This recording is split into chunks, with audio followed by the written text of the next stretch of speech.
Alamin natin ang iba pang detalye ng istoryang yan mula kay Mobile Journal Yeda Pascual. Yeda, kamusta na ngayon ang lagay nitong si Justine? Pops Ray, si Justine ngayon nasa bahay na nila, nagpapagaling at sa Monday yung kanyang follow-up check-up. So doon siya mabibigyan ng schedule kung kailan nga tatanggalin yung kanyang kanang mata. So yung bata talagang trauma yung inabot. Hanggang ngayon palagi raw umiiyak. Sinusubukan sana natin siyang kausapin pero talagang hindi niya pa kaya magkwento.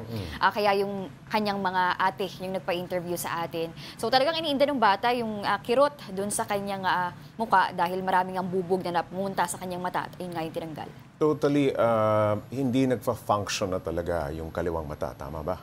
Yung kanang mata, Pops Ray, ayun talaga, hindi na talaga makakakita. Kaya kinakailangan din na tanggalin na para hindi na daw madamay pa yung kaliwang mata. Okay, yung kanang mata ang napuruhan, pero kamusta yung kaliwang mata? Okay naman ba? Pops Ray, okay naman yung kaliwa. Ayun nga ang gusto nilang isalba na hindi madamay. Kaya kinakailangan daw, sabi ng doktor, is tanggalin talaga.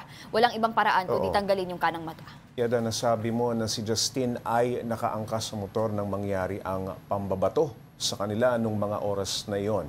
Naka-helmet ba siya? At bukod sa mata, saan pa yung kanyang mga tama ng bote?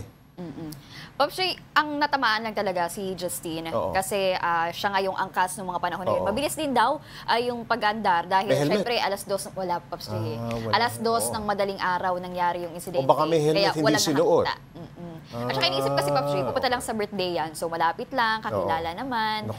Ganun. At hindi naman nila inaasahan na mangyayari yun. Dahil di ba sino ba namang mag-aakala na biglang may mantitrip sa'yo at magbabato na lang ng bote sa mukha mo, di ba? Saan pa ang tama niya? Maliban dun sa mata, wala na. Sa mukha lang talaga, Pops Ray, na puruhan. At buti nga din, sabi nga nila, yung kasama ay hindi naman na nagalusan. Kaya kahit paano, nahatid pa si Justine sa munisipyo at nakahingi pa ng saklolo at nadala siya sa ospital. Yeda, may update ba tayo dun sa suspect na nambato? Ano yun, hinahanap pa ba ng mga otoridad? Yes, Pops Ray, iniintay na lang na mabigyan ng warrant. At yun nga, ihahanapin na itong si alias JR Ulo. Pero sa ngayon, nagtatago daw. At pati yung mga kasamahan, kasi 5 sila eh. Nagtatago din yung 4. At ang sabi nga doon ng alias JR, ay hindi siya susuko hanggat hindi lumalabas yung kanyang mga kasamahan. Itong si Justine at mga suspect, hindi talaga sila magkakakilala. Pops Ray, hindi kakilala. Ang kakilala lang doon, yung isa, yung si alias JR Ulo, ayun daw yung kilala doon sa lugar na talagang sakit sa ulo doon at ilang beses nang napapareport sa barangay, ganyan. Kaya hindi niya talaga kilala. Itong si Justine, anong grade na ba sa eskwela at tigil mo na siya ngayon sa pag-aaral? Tama ka dyan, Pops Ray, high school na si Justine at kinailangan niya munang tumigil sa pag-aaral.